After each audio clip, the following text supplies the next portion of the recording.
আমার ফ্যামিলির মানে ব্যাপারে মানে on grid, of grid, hybrid তিনটা আপনি যে ধাপ বললেন, ওর মধ্যে কোন জিনিসটা কোন প্রসেসটা আমার ফ্যামিলি বসালে আমার আচ্ছা পক্ষে আচ্ছা, খরচাটা বুঝতে কম পেরেছি। হবে এবং আমার পক্ষে সুবিধা হবে একটুখানি।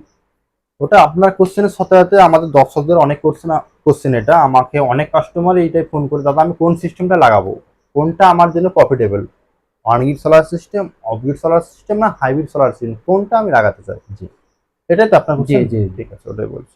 দেখুন, অনগ্রিড সোলার সিস্টেম আপনার লাগালে সব থেকে বেশি প্রফিটেবল থাকবে on-grid solar system. On-grid solar সিস্টেমে একটা খারাপ দিক কি বলুন তো, যে কারেন্ট চলে গেলে বা লোডশেডিং হলে কারেন্ট থাকে না, এটা একটা অনগ্রিডের খারাপ দিক। আর না হলে সব থেকে যদি প্রফিটেবল বা কম দিনে আপনি টাকা তুলতে চান, অনগ্রিড সব থেকে বেটার। এবার অনগ্রিড কারা লাগাবেন, যেখানে লোডশেডিং নাই বললেই চলে বা খুবই কম, সেখানে অনগ্রিড লাগানো ঠিক আছে। আর যেখানে মোটামুটি ঘন ঘন লোডশেডিং হয়, তারা অফগ্রিড নিতে পারেন বা হাইব্রিড নিতে পারেন। আপনি যদি চান আমি কারেন্ট এক্সপোর্ট করবো বা দেবো, ইলেকট্রিক অফিসের সাথে কানেকশন রাখবো, সঙ্গে লোডশেডিং হলে আমি কারেন্ট রাখতে চাই, তখন আপনি হাইব্রিডে যেতে পারেন।